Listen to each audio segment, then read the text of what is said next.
ხარ 20-დან 30 წლამდე და გაქვს შეგრძნება რომ ცხოვრების ტემპს დარიცვს რაღაცნაირად ჩამორჩი, თითქოს შენმა ყველა ნაცნობა თუ მეგობარმა ფორმულა 1-ვით ჩაგიშხუილა, იქ ვიღაცა ბალიზია და ყველა სამშაბათს თორებს დებს რაღაცა ლამაზი ვილიდან, აქეთ ვიღაც გათხოვდა და უკვე მესამე ბავშვზე წავიდა, იქ ვიღაცა კორპორატიული კიბის ბოლო მწვერვალზე აცოცდა, აქეთ ვიღაცა მაგისტრატურა ჩახურა, ну მოკლედ შეიძლება ეს რაღაცები შენც გქონდეს, მაგრამ გქონდეს რაღაცნაირი განცდა რომ აი ბიჭო რაღაცა აი ვერ ვაკეთებ, ანუ ვერ ვიყენებ იმ 10 წლიან ფანჯარას, რომელიც პატარაობიდანვე მესმოდა, რომ ჩემი ცხოვრების საუკეთესო წლები იქნებოდა. პირველ რიგში მინდა გითხრა, რომ მარტო არ ხარ ამ ეტაპს ადრეულ თუ გვიან 20-იანებში ყველა ადამიანი ერთხელ მაინც გადის, ну თავში მაინც გაუელვებს. პირადად მეც ჩემს ტყავზე მაქვს გამოცდილი. ზუსტად 1 წლის წინ დავკარი ფეხი გერმანიაში, ჩემს სამედიცინო სწავლა-განათლებას და კარიერას და დაუბრუნდი საქართველოში.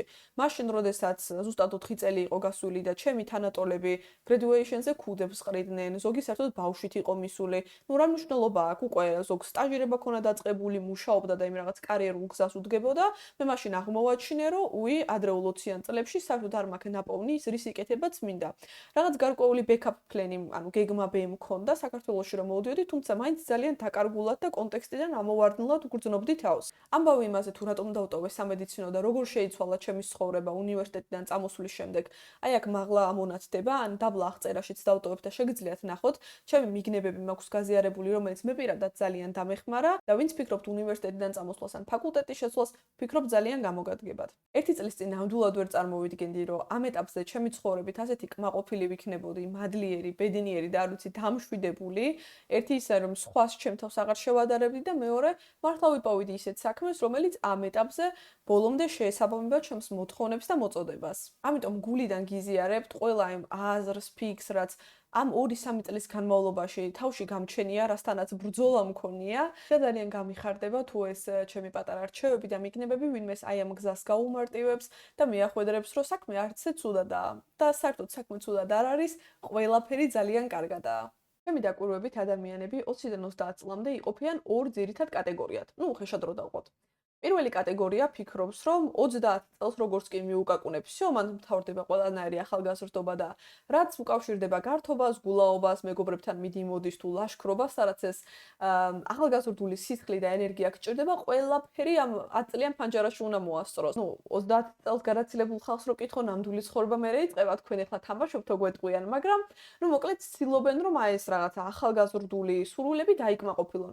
თუმცა რომ მოიხედავენ და მართლა მიუკაკუნებენ 30-იან წლებს, შეიძლება რაღაცა არასტაბილურობა იგრძნონ, იმიტომ რომ იქ შეიძლება მიხვდეს რომ პირადი სახლი არ აქვს, ან რა ვიცი, მანქანა არ ყავს და ეს რაღაცა საბაზისო მინიმუმი არ აქვს რაღაც დაკმაყოფილებული. მაგრამ ну თავისი გაისწორა და თავის ჭია გაიხარა. მეორე კატეგორია უფრო ცოტა რაღაც პრაგმატული ხალხის მიმართულება, მეც ერთი პერიოდი ამ მიმართულების აქტიური წევრი ვიყავი, რომელიც ფიქრობს, რომ ეს 10 წლიანი ფანჯარა არის ინვესტიციისთვის. ანუ კარიერა, ოჯახი, სახლია, მანქანა, დაჩა არის. მოკლედ ყველაფერი უნდა შეჩურთო, ყველაფერი უნდა დააპარიატკო, ასე რომ ვთქვათ, ჟარგონულად და მე რა ვიცი, გადაიდო ფეხი ფეხზე და იცხოვრო ისე როგორც გინდა. მიუხედავად იმისა, რომ ამ ორი კატეგორიის ადამიანები ერთმანეთისგან არსებულად განსხვავდებიან, ჩემი აზრით მოტივი ორივეს ქმედებაში არის ერთი და იგივე. პირველი ეს არის ილუზია, რომ დრო არ გვაქვს, გვეწურება და სადღაც გავრბივართ თავქუთმოგლეჯილები, ერთმა გულაობა უნდა მოასწროს და მეორემ რაღაცა ინვესტიცია და მიწის ნაკვეთის ყიდვა. და მეორე ეს არის შიში. და ნუ აი შფოთვიდან გამომდინარე არის, რომ ვაი მე რა ვქნა, იქ ვიღაცამ არ გამასწროს, იქ ვიღაცამ არ დამასწროს, რაღაცა არ გამოვტოვო და ასე შემდეგ. და რეალურად შიში და შფოთვა ძალიან დაბალვიბრაციული, ასე ვთქვათ, მდგომარეობა არის და ემოცია და როდესაც აი რაღაცა ესეც მეც ამაჟიტირებს ხოლმე და ამიყოლიებს, რომ აბა ჩქარა რაღაცა ვქნა, ერთს ჩავისუნთქავ და ამოვისუნთქავ ხოლმე და ჩემ თავს ვეკითხები, რომ ამას ახლა მე შიშიდან გამომდინარე ვაკეთებ თუ მართლა მჭირდება. ну ეს უკვე თავისუფალი არჩევანის ამბავია, ვისაც უნდა ბოლომდე იგულაოს და იგრიალოს ამ ფანჯარაში, ვიღაცას თუ უნდა სულ ინვესტიციები აკეთოს. მე პირადად რაღაცა ნუ შუას ავირჩევდი და ორივეს თანაბრად შევირგებდი. თუმცა საქმე ამასში არ არის, რომ ჩაუფიქრდი ამ პროცესს და რაღაცა უფრო ღრმად ჩავედი, ძალიან უნებურად ამომიტივტივდა კითხვა, რომ რის საფუძველზე ვთხოვ ჩემ თავს, რომ ყველაფერი ვიცოდე და ყველაფერი გააზრებული მქონდეს აი ამ 10 წლიან ფანჯარაში. და რომ დავფიქრდი 20 წლამდე, რა ცხოვრებასაც ვცხოვრობთ, ფაქტობრივად ეგ ჩვენი ცხოვრება არ არის. ცნობიერად და გააზრებულად 90% გადაწყვეტილებების არ არის მიღებული და რას გულისხმობ?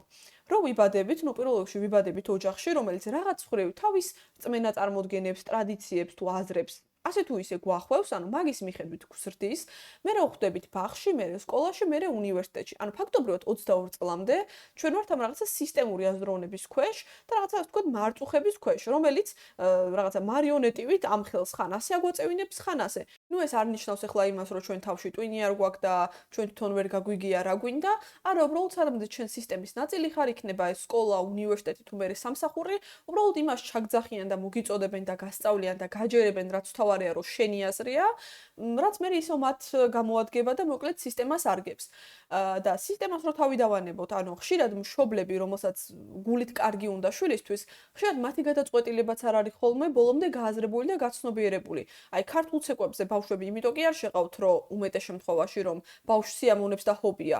არა, აი გივიას ბიჭის ქორწილში რომ ტაშფანდური ატყდება და იქ ხელები უნდა გაშალოს და თავი მოიწონოს, რაღაცა მოკლედ უფრო მაგისთვის. ეს მაგალითი იმისთვის მოვიყვანე, რომ ზოგადად ძალიან утоპიური მგონია, როდესაც ადამიანი თავს რაღაცნაირად წნიხავს, რომ დაუშვათ 25 წლის ასაკში უკვე ყველაფერში ჩამოყალიბებული იყოს, კარიერაშიც, მეორე ნახევარიც ნაპოვნი ყავდეს და არც რაღაცა ბინაც ქონდეს კერძო ნაყიდი, ხო? იმიტომ რომ მეც პირადად 3 წელი დამჭირდა იმისთვის, რომ არაცნობიერიდან ცნობიერ მდგომარეობაში გადავსულიყავი და პირველ რიგში გამეხსენებინა ვინ ვარ და რა მინდა საერთოდ. და ეს 20 წელი კი არ ნიშნავს, რომ მიუკაკუნებ და აუცილებლად გაგეხსნება რაღაცა ტვინში პორტალი. ვიღაცა საერთოდ 40 წლის ასაკში ხვდება, რომ უი, რაც მიცხოვრია, არასწორად მიცხოვრია. და ამიტომ ვამბობ, რომ ეს 20-დან 30 წლამდე თავს ის კი არ უნდა ვაიძულოთ, რომ ყველაფერი მოვასწროთ, რაც რაღაც სოციალურ ნორმებში და ჩარჩოებში ჩდება. ჩემთვის ეს არის ძალიან კარგი პერიოდი, რომ ადამიანმა გააცნობიეროს რა მომწონს, რა არ მომწონს, ის რაც ჩამძახეს რეალურად ჩემია, იქნებ საერთოდ არ მჭირდება ის მანქანა და ველოსიპედით მინდა სიარული, ან მეტროთი დავდივარ ძალიან ბედნიერი. ანუ ეს ოდესმე ჩემი თავისთვის მიკითხავს. და როდესაც შევცვალე რაღაცა პერსპექტივა და ვთქვი, რომ ქეთა რამდენი ხანიც არ უნდა დაგჭირდეს, მე შენ გაძლევ დროს, რომ აღმოაჩინო შენი თავი და გაიხსენო ის რაც მართლა გინდა და ვინც ხარ, ბევრად დალაგდა ყველაფერი ცხოვრებაში და ეს მიდგომა უფრო სწორი მგონია, ვიდრე აი შიშიდან და შფოთვიდან გამომდინარე, რომ ყველაფერი მოვასწრო და მე 50 წლის ასაკში თავში ხელი შემოვირტყა, რომ ვაიმე მომენტ ეს არ იყო ის, რაც მინდოდა. ასევე ძალიან დიდი ლოდი მოიხსნა ჩემი გულმკერდიდან, როცა მივხვდი, რომ ცხოვრებაში ყველას და ყველაფერს აქვს თავისი დრო, რითმი და ტემპი. და ყველაზე მნიშვნელოვანია, რომ ადამიანმა ეს რითმი და ტემპი ისე კი არ მიუშვას, რომ აი რაც იქნება, იქნება. შენ განსაზღვრო. აი მაგალითად მე თუ ვარ ჩამოყალიბებული, რომ დაუშვათ 25 წლამდე, მე ჩემს დროს, ენერგიას ვაინვესტირებ ჩემს თვითგანვითარებაში და არც ოჯახი მინდა და არც დაუშვათ კარიერა და ჯერ უნდა მივხვდე რა მჭირდება.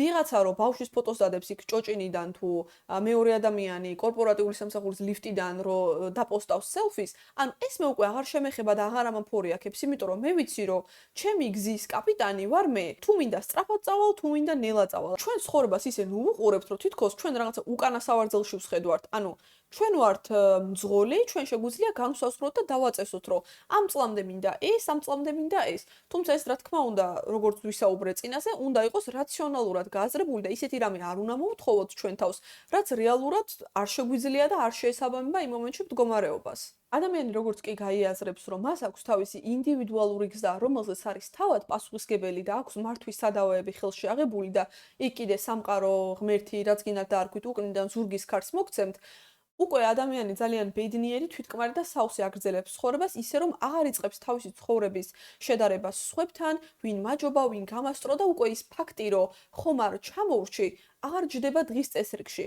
თუმცა თუ სოციალურ ქსელს აქტიურად სკროლავთ, შანსი არ არის, რომ 1-2 მაინც არ გაკრათ გულში და ვიღაცის ცხოვრება თეთრი შურით არ შეგშურდეთ, რომ აუ რა კაია, მეც მინდა ნეტა ამის მდგომარეობაში ჩამაგდო და ასე შემდეგ. მან ცოტა ფრთხილად ვიქნებოდი, იმიტომ რომ პირველი სოციმედია ზოგადად, ფეიქი ასე თუ ისე და შეიძლება ვიღაცა დებს ბარებიდან, კლუბებიდან, ლაშქრობებიდან, მოკლედ კაი პონტებიდან ფოტოებს, მაგრამ არ იცოდეთ რომ ამ ადამიანს დეპრესია აქვს და ამას ესე აქტიური ფორმით ებრძვის.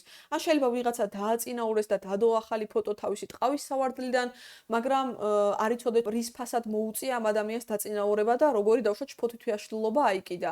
ან შეიძლება თქვენს გინდა თქვენი პატარა ოჯახი, თქვენმა დაქალმა დადო ბავშვის ფოტო, ასევე შეგშურდათ, მაგრამ არ იცით რომ იქ რაღაცა ფონად დედამთილი და არ ვიცი ქმარი ჩხუბობს. ანუ სანამ თქვენ ცხოვრებას სხვისას შეადარებთ და იფიქრებთ რომ რამეში ჩამორჩით, გაიხსენეთ რომ თქვენ ყველა ინფორმაცია მოცემული არ გაქვთ და არ იცით ის ადამიანი რას გადის. ასევე ის ადამიანები, რომლებიც ყველაზე დიდ ბედნიერებას და ცხოვრებით ტკბობას ტრანსლირებენ თუნდაც ლაივში, სოციალს რო თავი დავანებოთ, ყველა ადამიანს რაც არ უნდა თავდაჯერებული იყოს, აქვს მომენტები, როცა თავისი ცხოვრებით არის რაღაც ხრი უკმაყოფილო, ან მეტი უნდა, ან რაღაცა ნაკლები.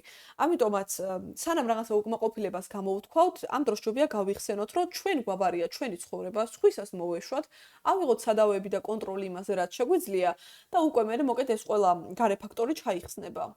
ვინ შევის საერთოდ სოციმედიას და რაღაცა საახლობლო, სამეგობრო წრესთან თავის შედარებას, მომენტებში ისეთ უჩალიჩებთ ხოლმე ჩვენ თავს, რომ აი, ჩემი თავიც რომ ახსედება, არ ვიცი, გაუბრაზდე თუ გამეცინოს. აი, მით უმეტეს თუ ცნობილ ადამიანს ამოვიჩემებთ, ვისი ცხოვრების სტილის მოგწონს და მისკენ ვისწრაფვით, ანუ საწყის ეტაპზე იმას კი არ გავიხსენებთ ამ ადამიანმა რა გზა გაიარა, რამდენი იშრომა, რამდენი იწვალა.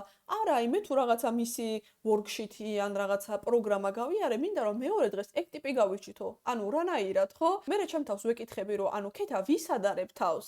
იმ შედეგს, რასაც ჩვენ ვხედავთ, ამ ადამიანებმა 15, 20 და კიდევ უფრო მეტი წელი ჩადეს, რომ რაღაცა ამ კონდიციაში მისულიყვნენ და ჩვენ გვინდა რომ აი ესე ჰოპზე მოხდეს ეს ყველაფერი.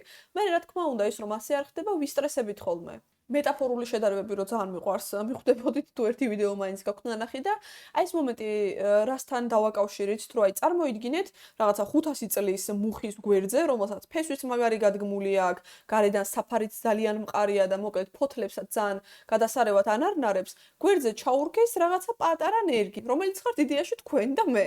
და ფესვი გადგმულია კი არა, საერთოდ ვერ გაუგია ბალახი ამ მცენარე თუ ხავსი. და მიხვედით აი ამ ნერგთან და ეუბნებით რომ აი ეხლა შენ სწრაფად გაიზარდე, ეხლა შენ ისე გაიდგი ფეხები როგორც იმ მუხამ და იმ ინფორმაციას არ აძლევთ, რომ ამ მუხამ ამაში 500 წელი ჩადო. და ვერ გაიგო იმ პატარა საყვარელმა ნერგმა, ანუ რას ერჩით საერთოდ. კი, შეიძლება შეუშხაპუნო გარედან რაღაცეები დააჩქარო ზრდა, მაგრამ ის თუ ფესვებს ვერ გაიდგავს, აზრი არა აქვს. ამიტომაც თქვენ იმაზე კი არ იფიქროთ, რომ ეს ხე სიმაღლეში წავიდეს, მით უმეტეს სხვების დასანახად მაღლა. არა, პირიქით იმაზე იზრუნეთ, რომ შეუქმნათ ჰარმონიული, ბუნებრივი, ჯანსაღი პირობები იმისთვის, რომ ეს ფესვები კარგად გაიდგას, ძალიან თავდაჯერებული იყოს და მე იმის სიმაღლეში ზრდას ფიზიკურად ვერავინ ვერ გააჩერებს. ამ ხის მაგალითი იქნება თუ სხვა ნებისმიერი მაგალითი არ აქვს მნიშვნელობა, ყველაფერი არის დამოკიდებული იმაზე, ჩვენ სიტუაციას და მდგომარეობას რა პერსპექტივიდან და პრიზმიდან ვუყურებთ. ანუ ეხლა შეიძლება ვიღაცა იყოს 30 წელთან ახლოს მიკაკუნებული და ფიქრობდეს, რომ აუ ნეტა სად ვიყავი, ნეტა ეს ინფორმაცია უფრო მალე გამეგო და აუ ეხლა რამდენ რამეზე მაქვს საფიქრალი. ესე კი არ მიუდგეთ პირიქით. აუ რა მაგარია, რამდენ რამეზე მაქვს საფიქრი, რამდენი რამე შემიძლია აღმოვაჩინო და კიდე კარგი რომ გავიგე ეს ინფორმაცია. ანუ არ არსებობს დაკარგული დრო, არ არსებობს გამოცდილება, რომელსაც ვერ გამოიყენებთ. თქვენ სწორად ცხოვრობდით თუ არასწორად ცხოვრობდით, ნებისმიერი სახის ინფორმაცია, გამოცდილება წაგადგება და სადღაც წინ წაგწევთ. ყველაფერი აბსოლუტურად დალაგებადი, მოგვარებადი არის. მთავარი არის ადამიანი, რომ არ ჩავარდეს ამ რაღაცა თვითგვრემაში, რომ აი არ გამომდის, ჩამორჩი და ასე შემდეგ. სამყარომ რო თქვენ გამოგიგზავნოთ, ყველაფერი თითქოს აი ფურცელზე დაწერილი, ოჯახი, კარიერა, მანქანა, ძაღლი, კატა, არდადეგები არა აქვს მნიშვნელობა, თქვენ შეიძლება მაინც უბედური იყოთ. მით უმეტეს თუ ცოტა რაღაც ცნობიერების სხვა ლეველზე იმყოფებით და თქვენთვის ეს მატერიალური, ელემენტარული საჭიროებები აღარ არის რაღაცა კმაყოფილების გამსაზღვრავი. იქამდე გვექნება უკმაყოფილება, იქამდე შევადარებთ სხვა ადამიანებს საკუთარ თავს, სანამ ჩვენ თვითონ არ განსაზღვრავთ, ჩვენ რა გვინდა. როდესაც ვიცი რა მინდა და ეს ცოდნა არ არის რაღაცა მყიფე საფუძველზე, რომ აი თუ იმას აქვს მეც მინდა. არა, რაც ვიცი რომ მართლა ჩემი გულიდან მოდის, უკვე ეს ჩამორჩენის ფენომენი აღარ არსებობს.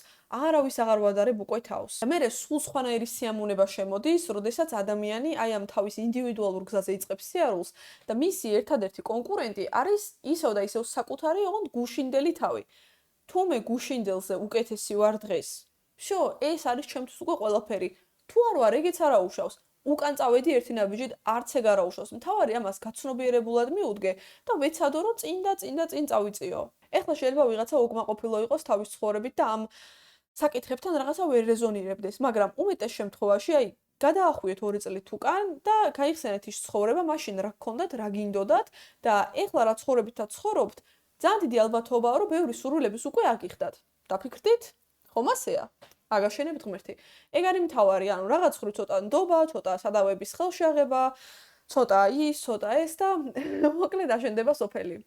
ჩემი აზრით და ჩემი გამოცდილებით, ადამიანი იქამდე იქნება უკმაყოფილო, სამყაროზე გაბრაზებული, დაუკმაყოფილებელი და ბრაზის შეგრძნებით, სანამ ვეცდებით, რომ იმ სოციალურ ნორმებში და რაღაც სტანდარტებში, რაც სოციუმმა დაგვიწესა, აი მანდ რო ჩავჭეჭყოთ და ჩავდგეთ ჩვენი ფეხი. რეალურად იქ ვიღაცამ შაბლონი დააწესა, ანუ ეგ ჩვენ არ გვეხება, რატო ვისტრესავთ თავს და ვინ გადაწყვიტა, რომ ყველა ადამიანმა ერთნაირი ტემპით და რიტმით უნდა იცხოვროს.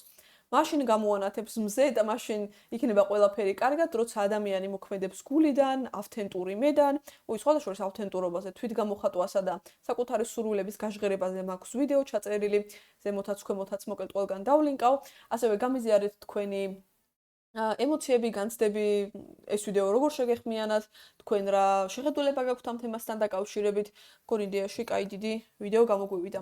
ამიტომაც ამ ეტაპზე დაგემშვიდობებით, ნახვამდის შემდეგ ვიდეომდე.